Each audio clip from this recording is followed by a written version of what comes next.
Bonjour et bienvenue dans le webinaire. Moi, je m'appelle Marco De Biasio et aujourd'hui, c'est moi qui va vous présenter les nouveautés introduites dans C-Engineering. Alors, avant de commencer, juste quelques mots sur le déroulement du webinaire.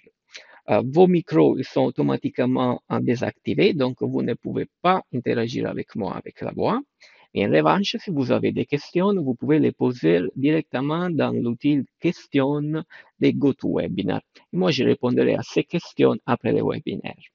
Aussi, si vous ratez quelque chose pendant le webinaire, n'est pas un problème parce que celui-là, il est enregistré et donc il sera disponible dans quelques jours sur la chaîne YouTube de C-Engineer. Commençons donc avec une brève introduction de tout ce qu'on va voir aujourd'hui. Je vais commencer avec parler donc des résultats du sondage utilisateur qu'on fait chaque année concernant les nouveautés que les utilisateurs aimeront le plus introduire dans SIA. Après, on va voir les nouveautés du béton. Après, les nouveautés concernant les bétons précontraintes. Ensuite, on va regarder quelques nouveautés sur les blocs de fondation. Ensuite, les nouveautés acier, les nouveautés échafaudage, et on terminera avec les nouveautés en ce qui concerne l'interopérabilité avec les logiciels de design, c'est-à-dire Revit et Tekla. Donc, commençons à parler un peu du sondage utilisateur. Alors, chaque année, nous proposons à nos utilisateurs une liste des fonctionnalités qui peuvent être développées dans C-Engineer et nous demandons à eux de choisir les trois premières, dans le sens les trois premières qu'ils aimeraient voir introduites dans la version successive de SIA. Cette année, nous avons eu environ 1000 personnes qui ont répondu à ces sondages. Comme vous voyez, ils sont répartis un peu partout en Europe. Et pour la majorité, vous voyez, sont en République tchèque, en Allemagne, Pays-Bas. Donc, je vous invite, les utilisateurs francophones, à participer un peu plus à ces sondages parce que ça, c'est la façon la plus efficace de voir des fonctionnalités que vous aimez, les voir apparaître dans les versions de SIA. Alors, quels sont les résultats pour les sondages les derniers qu'on a lancés? En effet, ici, il y a la liste des trois premières fonctionnalités qui sont arrivées en tête. Donc, ce sont les fonctionnalités qui ont été introduites sur la base du sondage des clients. Et si on va voir de quoi il s'agit, alors la première, c'était la demande d'une visualisation claire des directions de ferraillage pour les éléments surfaciques. Donc, vous savez, pour les éléments surfaciques, vous avez quatre directions de ferraillage et elles ne sont pas visualisées, en effet, ces directions. Donc, c'est vrai que ça pourrait être compliqué de les voir. Donc, ça a été introduit. Après, ça a été demandé aussi la possibilité d'introduire un nouveau format du rapport de type synthèse pour le contrôle acier ELU qui montre tous les paramètres importants du contrôle. Donc, disons, un format de synthèse qui dit un peu plus du format bref courant, mais beaucoup moins du format détaillé dans lequel il y a tous les formules. Et en troisième, il est arrivé la possibilité d'introduire un calcul automatique de la largeur effective des nervures pour les bétons. Alors, ces trois fonctionnalités, comme je vous disais, ont été bien introduites. Donc, je vais vous les montrer rapidement. Alors, commençons donc avec la visualisation des directions du ferraillage pour les éléments surfaciques, donc voile et dalle. Alors, je vous disais donc, on a quatre directions de ferraillage dans SIA couramment, donc surface supérieure, direction 1 et direction 2, surface inférieure, direction 1 et direction 2. Et sans un aide graphique, c'est vrai que c'est pas facile de comprendre. Donc, c'est pour ça qu'on a été introduite cette visualisation maintenant des directions. Vous pouvez l'activer directement dans le menu de configuration des paramètres d'affichage, donc en cliquant sur cette case, direction des dessins pour la conception. Et cela, ça vous permet en effet de voir des flèches qui indiquent dans quelle direction vous avez positionné votre ferraillage. Et aussi, c'est important que ces flèches restent visibles aussi une fois que vous visualisez les résultats. Par exemple, si on regarde ici à l'écran. Vous voyez, là, je demande l'acier longitudinal pour la surface inférieure en direction 1. Et là, je montre cette direction que j'ai paramétrée. Hein. Là, je demande la direction D, donc de la surface supérieure, et il me montre aussi cette direction que j'ai paramétrée comme ça. Je vais vous le montrer aussi sur SIA directement, peut-être c'est encore plus clair. Donc là, si je prends ce modèle béton que j'ai préparé, je l'ai déjà calculé. Je vais me concentrer sur la dalle ici en tête, comme ça va être plus clair. Donc, je vais cacher tout le reste. Et si je vais dans le menu béton et je vais dans conception de ferraillage. Alors, disons que dans les paramètres de conception de ferraillage, je vais définir mes directions donc pour les plaques en façon, comment dire, exotique pour pouvoir voir ces directions. Donc, je dis OK, pour la surface inférieure, je vais donner un angle de 45 degrés, un angle de 100, bon, disons. Supérieur, je laisse la même chose. OK. Comme je fais avoir cette direction, alors déjà, je passe en modalité de visualisation transparente, comme ça c'est plus clair. Après, ça suffit d'aller dans les paramètres d'affichage généraux et chercher l'onglet béton et cocher la case afficher les directions des designs pour la conception. Je fais clic sur OK et là je vois les flèches qui, en effet, ils vont m'indiquer les directions de mon ferraillage. Donc, vous voyez, il y a aussi les étiquettes, donc en plus, en moins, de plus, de moins. Je peux les réduire, les agrandir avec les menus d'échelle ici, donc comme toutes les entités de SIA. Et surtout après, une fois que je vais calculer les résultats, par exemple là, je sélectionne cette dalle, je vais demander la concession du ferraillage, combinaison de lieux. Disons, je vais demander la direction 1 et une surface inférieure. Je clique sur régénérer. Et là, vous voyez qu'en effet, le ferraillage qu'il va calculer, donc, il est quand même indiqué, donc la direction du ferraillage que j'ai donné reste indiquée, donc ça va vous fournir une idée, donc dans quelle direction vous êtes en train de travailler. Donc c'est un outil très utile, on peut dire, pour la visualisation et la compréhension de votre modélisation. Ok, donc je reviens sur Ski Engineer, sur le PowerPoint. Voilà. Et je passe à la deuxième fonctionnalité qui a été demandée par les utilisateurs, que c'est un nouveau rapport de type synthétique. Alors, ça, en effet, ça vous permet, le rapport introduit, de visualiser seulement dans une page A4, donc dans une single page, tous les résultats importants du contrôle des lieux. Donc, vous voyez, pour chaque élément, c'est synthétique, donc ça tient sur une page, ça vous donne tout ce que c'est détail de votre élément, donc la clé de combinaison, les efforts, les résultats de tous les contrôles en section et des contrôles de stabilité, et aussi, ça c'est nouveau, donc la synthèse des caractéristiques donc des paramètres de flambement. Donc ça, je pense que c'est une bonne nouveauté, donc ça peut être très utile pour la création de votre note de calcul dans un format clair et complet. Troisième fonctionnalité qui a été demandée donc, par les utilisateurs, c'était l'introduction d'un calcul automatique des nervures sur la base donc, des formules qui sont introduites dans l'Eurocode. Vous savez, jusqu'à maintenant, en effet, la largeur effective des nervures, c'était à vous de la rentrer et là, il n'y a plus besoin. Si vous voulez, vous pouvez forcer la largeur des nervures sur une valeur que vous précisez vous-même, mais sinon, lui, il est calculé automatiquement sur la base de la normative et prend bien sûr en compte la présence des bords, des ouvertures et des éléments adjacents. Je peux aussi vous montrer ça sur SIA, donc si je reviens sur le logiciel, et voilà, je vais utiliser le même modèle. Donc, disons là, je vais faire une nervure sur cette dalle. Donc, DD, nervure. Vous voyez déjà, la forme des nervures, c'est sur automatique et la méthode de calcul, elle est là déjà indiquée, donc sur la base de l'Eurocode. Donc, disons, là, je peux mettre des paramètres d'accrochage. Voilà, j'ai fait une nervure ici. La méthode, elle est sur automatique. La largeur de la nervure, elle est choisie automatiquement. Vous pouvez toujours passer une modalité manuelle donc pour fournir vous-même en valeur. Et sinon, voilà, c'est sur automatique et donc vous n'avez rien à faire. Sur la base de la normative que vous utilisez, la largeur elle est calculée.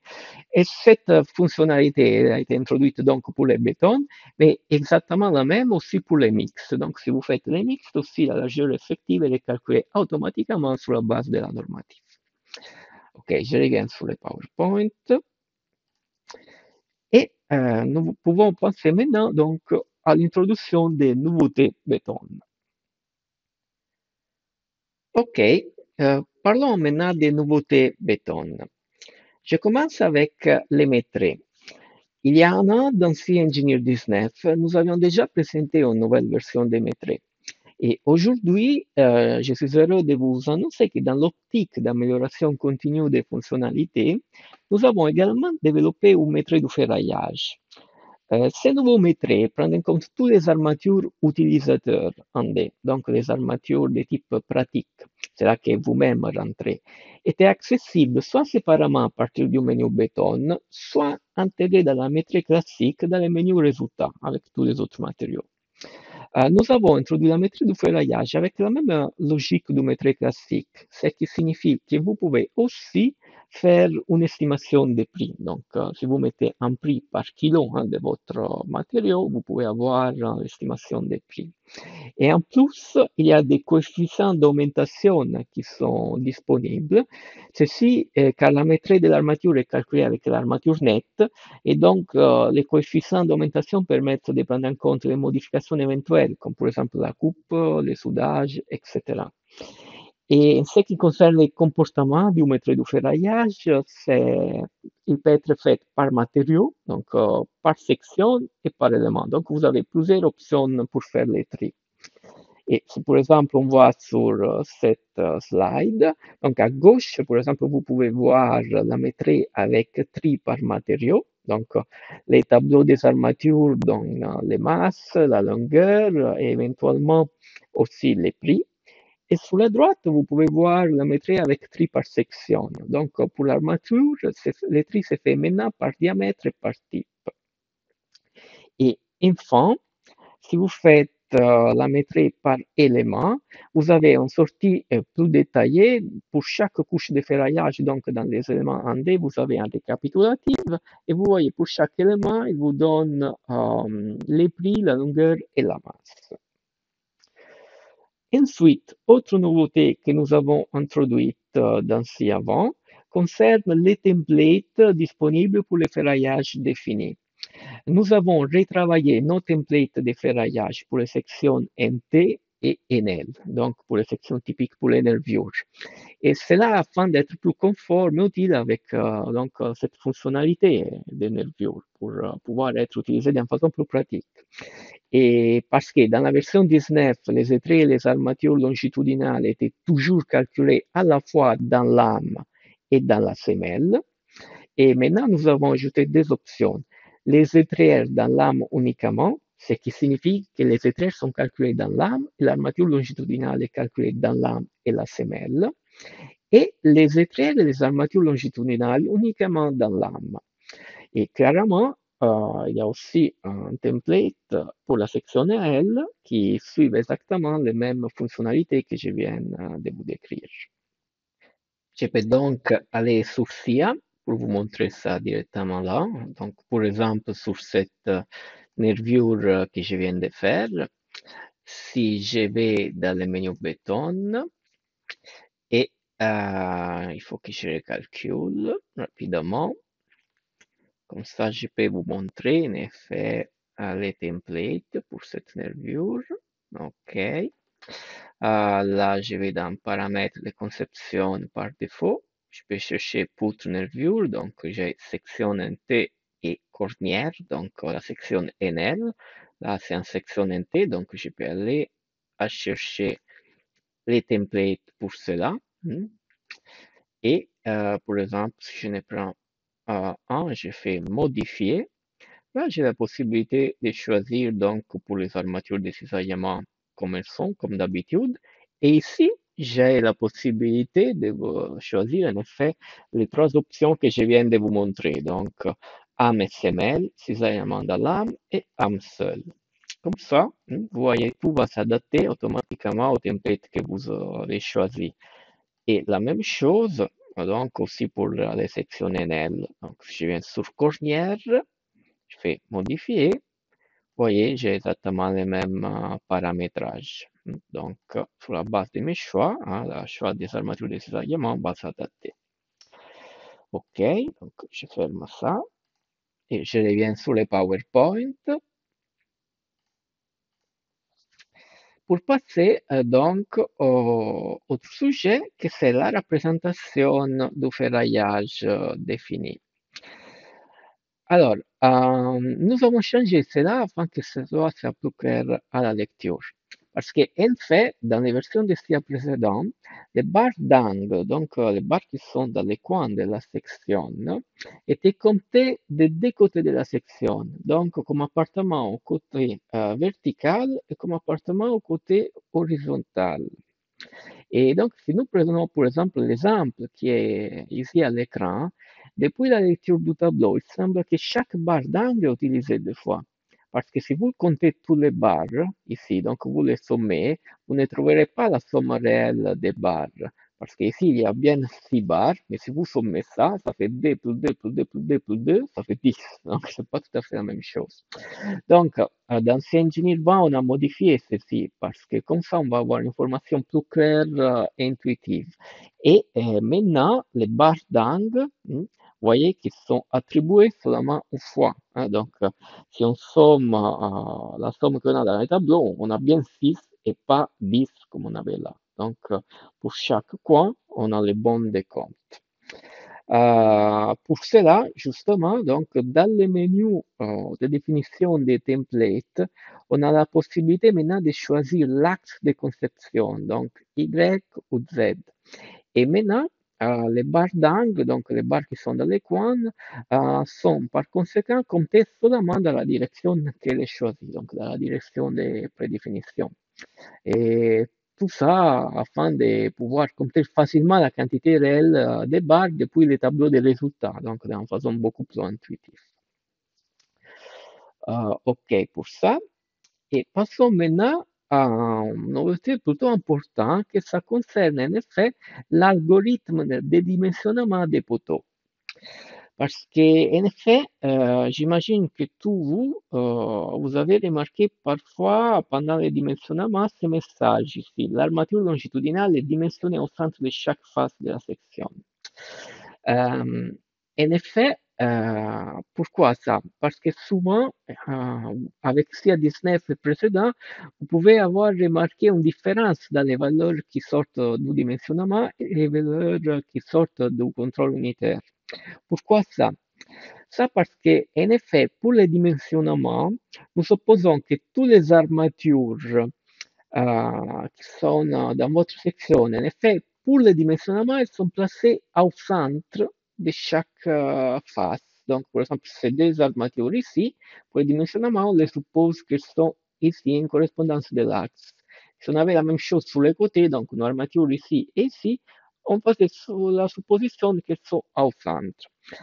Et cela signifie en effet que l'armature dimensionnée étant au centre, donc une capacité de moment de résistance autour d'un seul axe principal.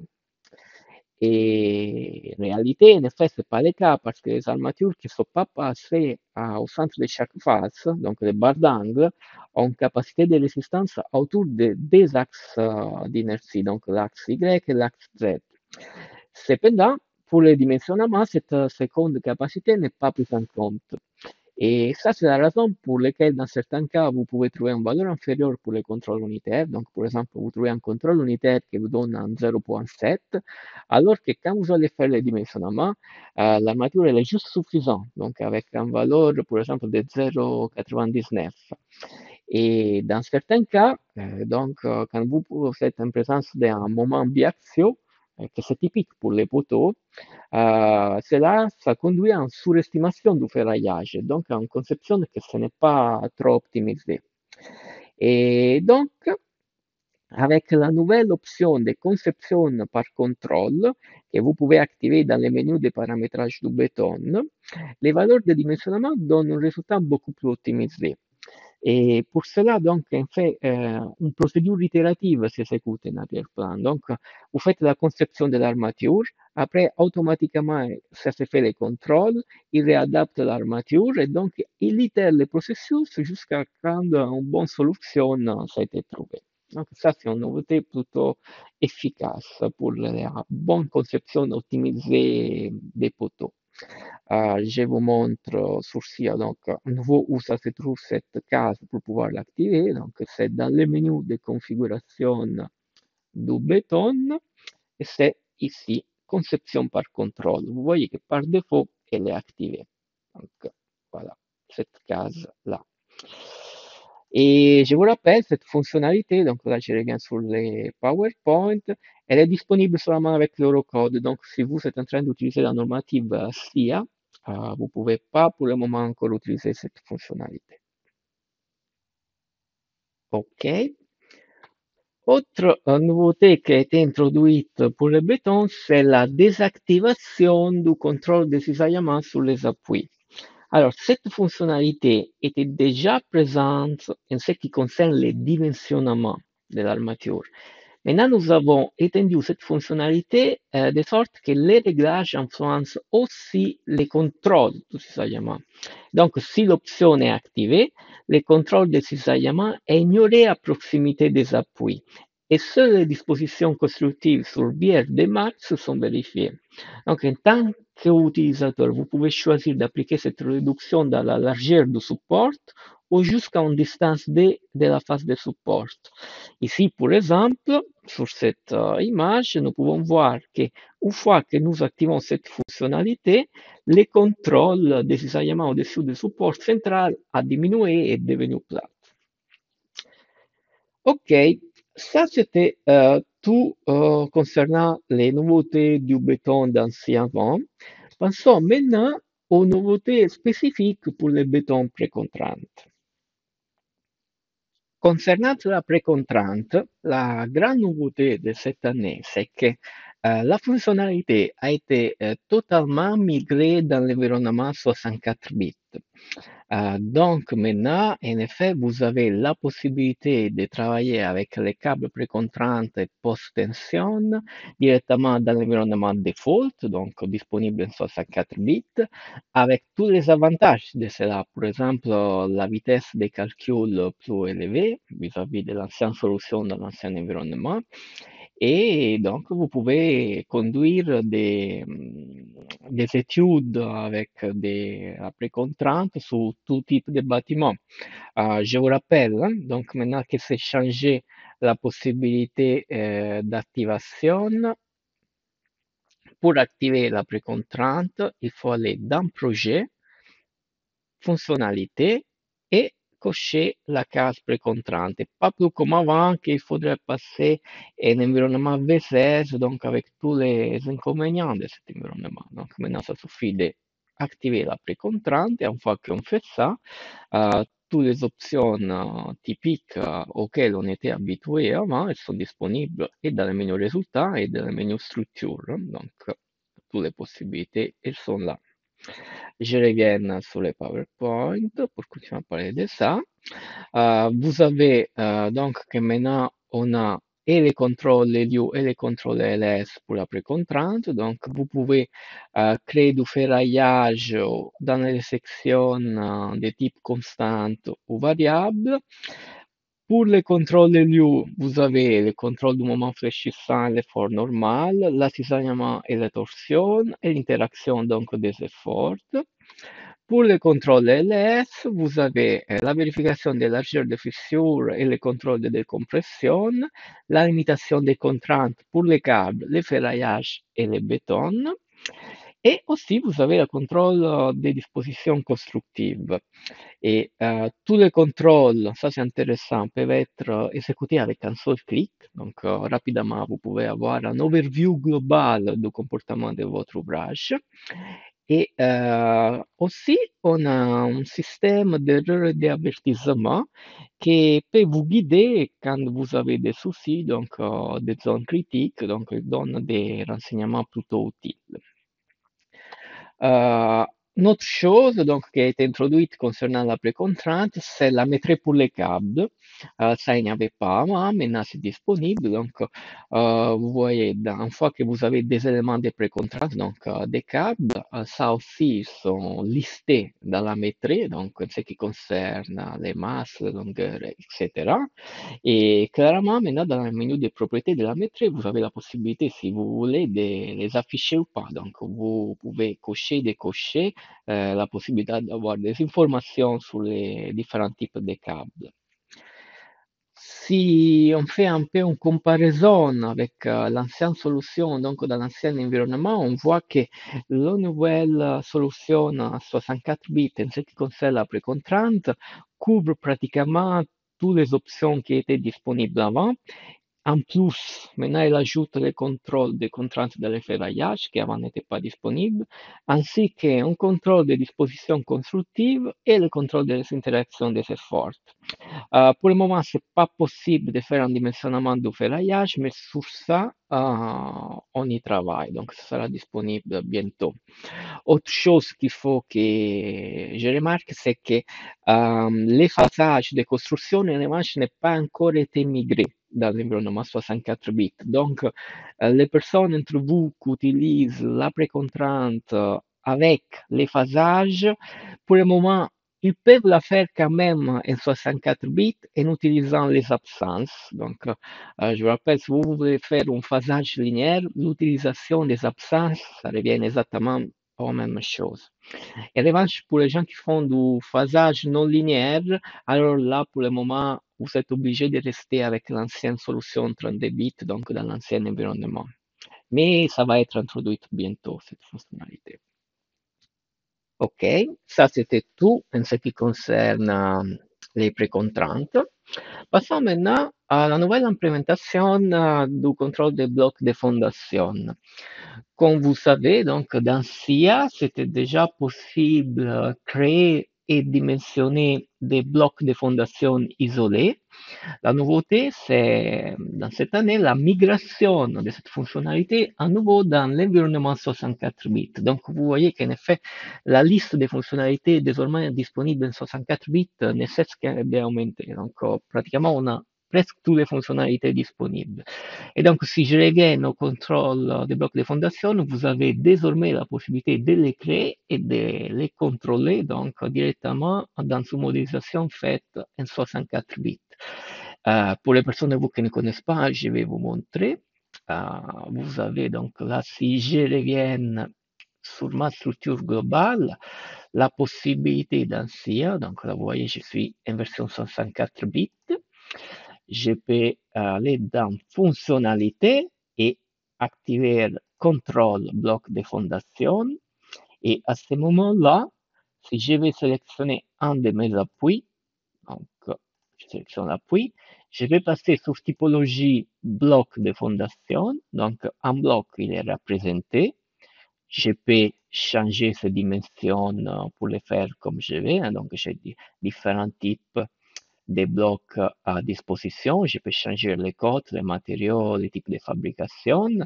Après, donner les caractéristiques du sol. Ensuite, faire un contrôle vis-à-vis de l'Eurocode 7 en ce qui concerne la capacité portante, le glissement et le renversement. Donc, vous avez tout ce qu'il faut pour vérifier ce type de fondations isolées directement dans CEngineer. Et maintenant, vous pouvez le faire aussi dans la version 64 bits. Alors, je reviens sur le PowerPoint et passons maintenant aux nouveautés assez. Alors, cette année, Il n'y a pas eu énormément de nouveautés en ce qui concerne l'acier. Ça, il faut dire, on s'est concentré surtout sur la migration en 64 bits. Nouveauté assez pour cette année, en effet, ça a été l'introduction de l'affichage des limites pour les flèches. Donc, si vous travaillez avec l'acier, avant cette possibilité n'était en effet pas disponible. Maintenant, vous avez la possibilité en revanche d'afficher rapidement sur toute votre structure ou seulement sur quelques éléments, quelles sont les valeurs des flèches limites que vous avez paramétrées. Ça peut être utile pour vérifier rapidement, donc directement dans façon graphique, que les bonnes valeurs limites sont bien attribuées au bon élément. Voilà, pour l'acier, c'était juste ça qui a été introduit, autre clairement que l'affichage du rapport en façon synthétique. Donc, je peux vous le montrer aussi sur CEngineer, si je reviens. Donc, là, je vais sur CEngineer et je prends une structure acier. Je vous montre déjà pour l'affichage des flèches limites, donc c'est dans les contrôles LS. Par exemple, disons, je prends cette barre-là. Je peux sélectionner comme type de valeur maintenant paramètres limite. Et là, je peux regarder et les longueurs, hein, donc de déflexion dans les deux directions, et les flèches sous charge totale et sous charge variable en direction Y et en direction Z. Par exemple, si je prends la charge totale Z, donc la flèche vis-à-vis des charges totales, là j'ai 1 sur 200. Sur la variable, j'ai par exemple 1 sur 300, hein, donc c'est pas trop visible, hein, mais 1 sur 360. Donc, ce sont les valeurs que j'ai paramétrées. Donc, vous avez toujours la possibilité de les contrôler rapidement. Je profite d'avoir le modèle là pour vous montrer aussi les rapports de type synthétique nouveaux donc, qu'on a introduit pour les contrôles LU. Donc, pour l'utiliser, ça suffit de se mettre sur synthèse et lancer les contrôles. Là, par exemple, pour faire rapide, je vais sélectionner juste très peu d'éléments, par exemple, c'est là. Et je lance les contrôles et je vais dans l'aperçu.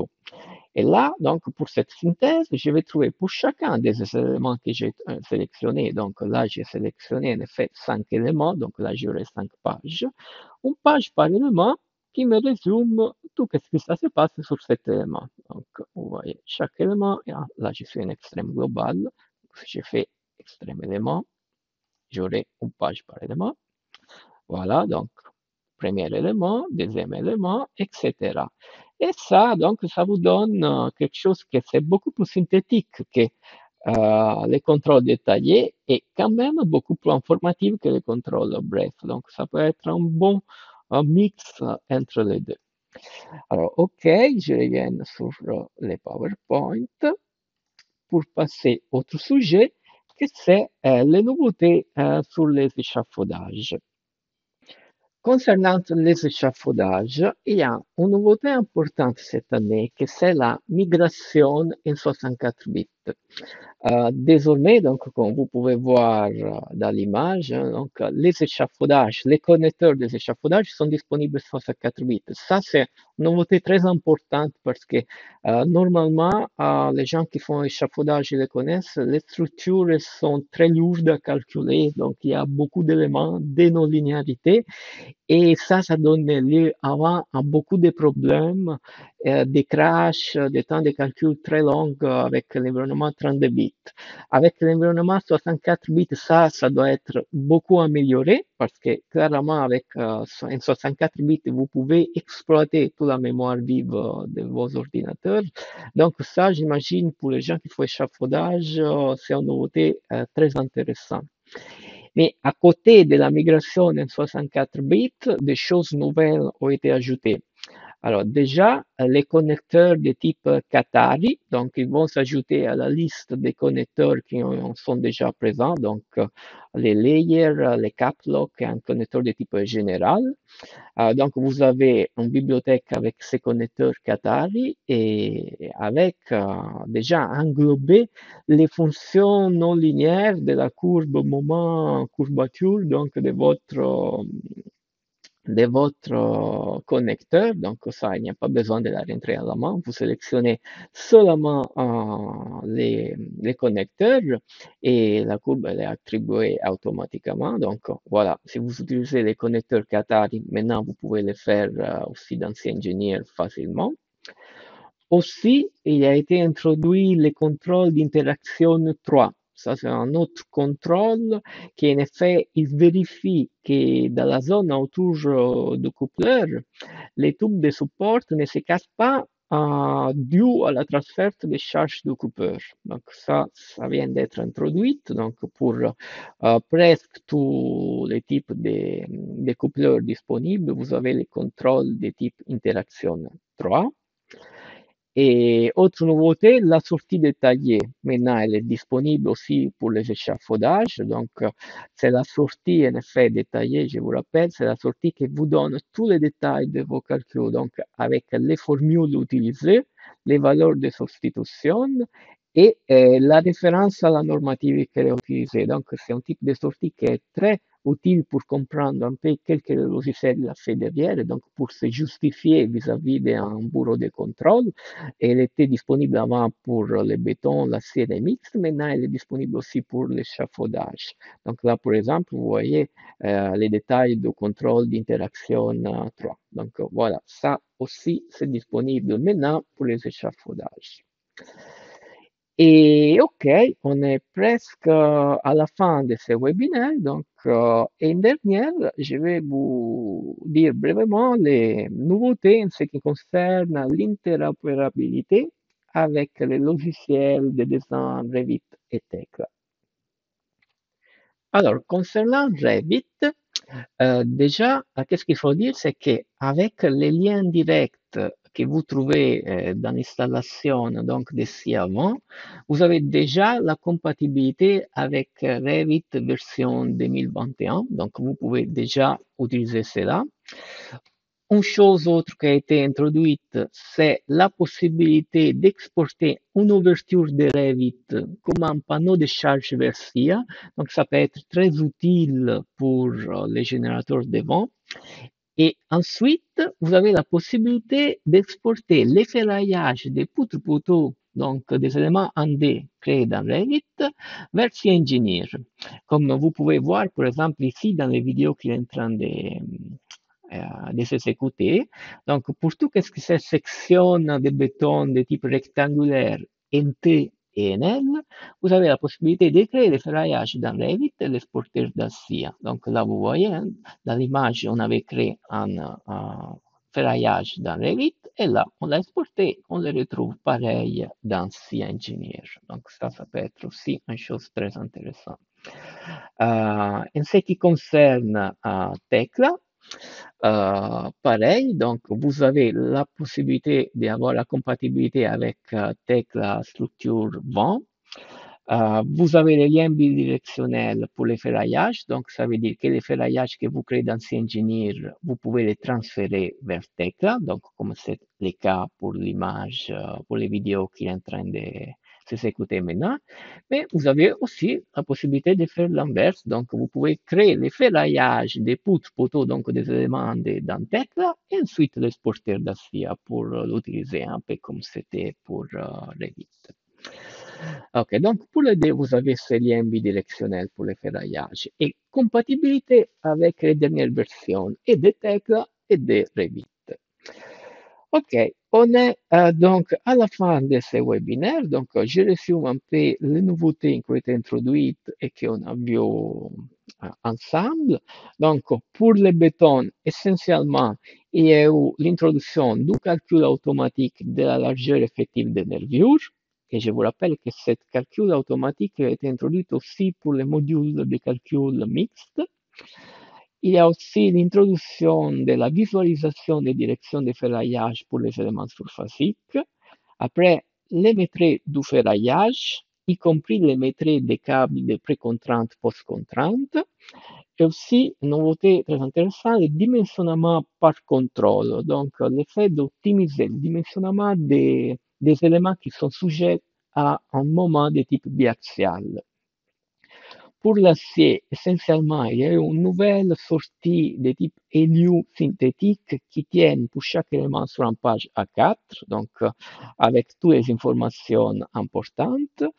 En plus, il y a eu l'introduction de la possibilité de visualiser les flèches limites directement à l'écran, donc sans savoir la nécessité d'aller chercher ces valeurs dans les tableaux, mais on les regarde et les contrôle directement à l'écran.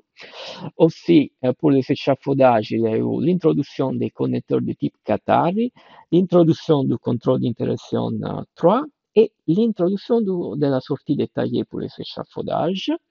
Et en ce qui concerne la migration en 64 bits, le travail de nos développeurs continue.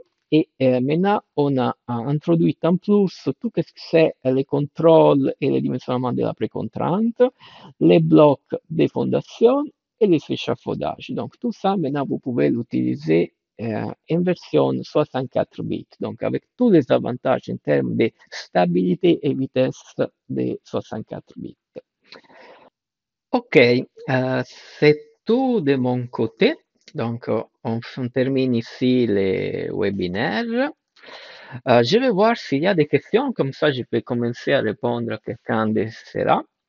Alors, faites-moi regarder. Oui, il y a quelques questions. Par exemple, il y a un qui me demande, mais quel est l'effet du dimensionnement par contrôle, dans le sens l'impact que peut avoir le choix de l'utiliser ou pas. On peut voir ça directement avec un exemple, justement. Je reviens sur l'exemple béton que j'ai. Quel peut être l'impact de ce dimensionnement? Donc, en utilisant le dimensionnement par contrôle, donc je répète, chaque fois que vous êtes dans une situation dans laquelle vous avez un moment d'action, vous êtes en train, avec le nouveau dimensionnement par conception, vous êtes en train d'utiliser un dimensionnement beaucoup plus efficace parce que les barres que vous avez dans les angles sont utilisées et vis-à-vis des moments fléchissants, vis-à-vis d'un axe d'inertie et vis-à-vis aussi de l'autre axe d'inertie. Par exemple, prenons ces modèles ici, hein, donc je prends par exemple ces poteaux-là. Alors, le modèle il est calculé, je vais dans béton et je vais faire l'exercice. Donc, la première fois, disons, j'utilise le dimensionnement classique comme il y avait dans CA19, donc sans dimensionnement par contrôle. Donc, la case elle est bien décochée. Donc, on reste dans ce qu'il y avait jusqu'à CA19. Alors, je vais dans conception du ferraillage, élément 1D, conception du ferraillage, les poteaux les sélectionner, donc je vais me limiter à celui-là, et je vais demander, donc pour la combinaison LU, les ferraillages requis. Alors, juste pour voir au niveau des charges sur ce bâtiment, qu'est-ce que j'ai? Donc, les poids propres, charge permanent et une charge d'exploitation. Donc, il est chargé, le bâtiment. Alors, je lance les ferraillages requis pour ces poteaux avec la configuration classique, donc c'est la ancienne. Et regardons un peu qu'est-ce qu'on a. Donc là, en termes de ferraillage requis, alors là, je vais me focaliser sur les poteaux, comme ça sera plus clair.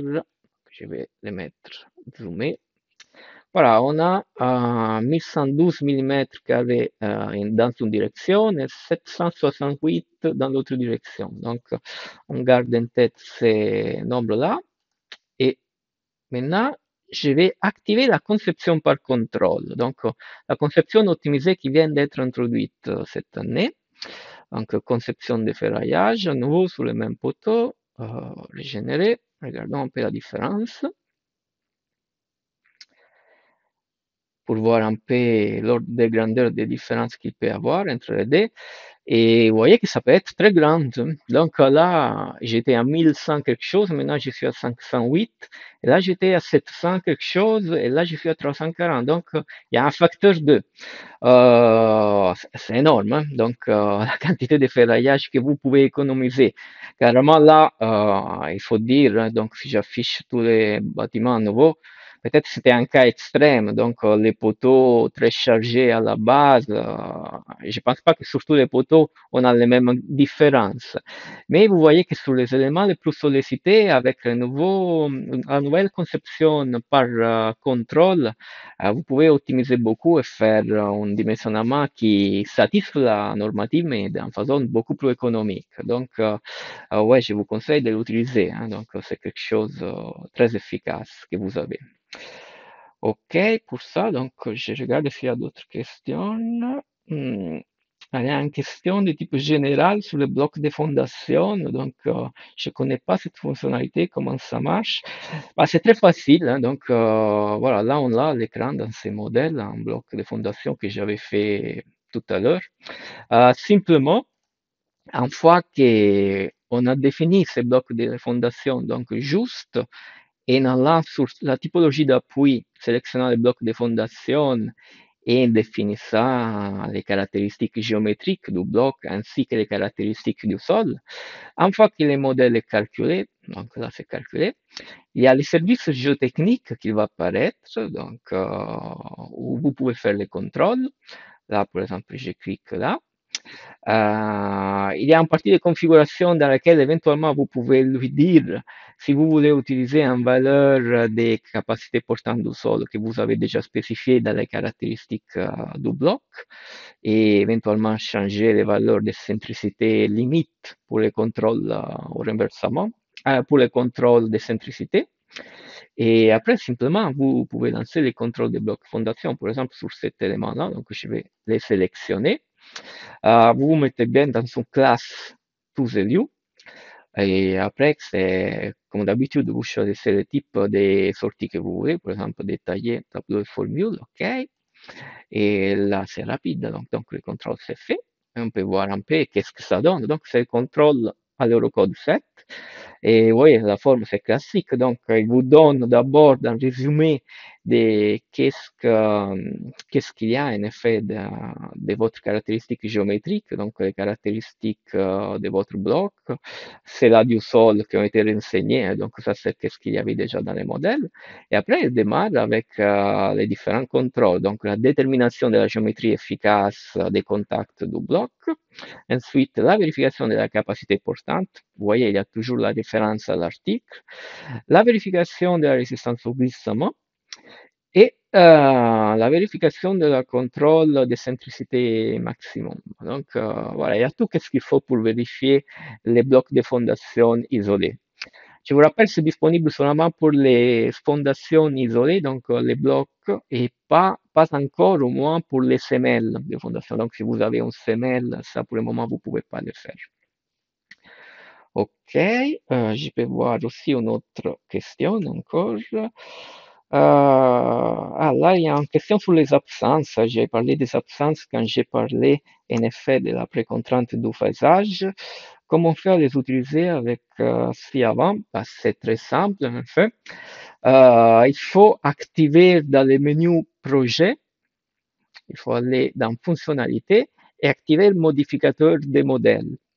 Alors, pour les personnes d'entre vous qui utilisent SIA depuis longtemps, dans le passé, les absences, c'était ici qu'on pouvait les sélectionner. Dans le menu du projet, ici, sous modèle, il y avait simple, phasage et absence. Non, maintenant, il n'y a plus comme ça, mais c'est dans modificateur de modèle qu'on va les retrouver. Donc là, si j'active modificateur de modèle, le menu va se mettre à jour. Et là, vous voyez, il y a un modificateur des modèles qui va apparaître. Et à ce point, moi, je peux dire, OK, je vais définir un nouveau modificateur de modèle. Par exemple, je l'appelle MOG1. Je peux l'appeler comme je veux. Par exemple, test. Je peux en créer plusieurs hein, pour le même modèle. Rien ne m'empêche de faire ça. Une fois que j'ai créé ça, je vais me placer dans les bons modificateurs. Donc, vous voyez, le menu, c'est toujours classique, comme celui des cas de charge. Donc, je me mets dans test. Et là, j'ai la possibilité de créer des absences sur les éléments de type barre, sur les éléments de type surface et sur les appuis. Par exemple, je peux dire, OK, ces poteaux ici, donc ça et ça, je veux que ça soit en absence. Donc, je le sélectionne, je chape.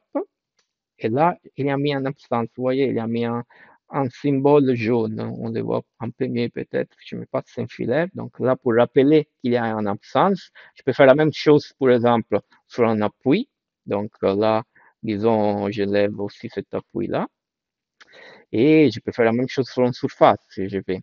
Et de toute façon, une fois que j'ai créé mon modificateur de modèle, donc j'ai mon groupe de modificateurs, donc vous voyez test, test 1, etc., il faut que je l'affecte en cas de charge. Parce que celui-là, il va affecter seulement les cas de charge qui ont été affectés avec cette modification. Donc, par exemple, je vais dans le cas de charge et je peux lui dire que, par exemple, pour les charges d'exploitation, je vais utiliser les modèles, donc le groupe de modificateurs test. Donc, dans ce groupe, il n'y a pas ces deux poteaux.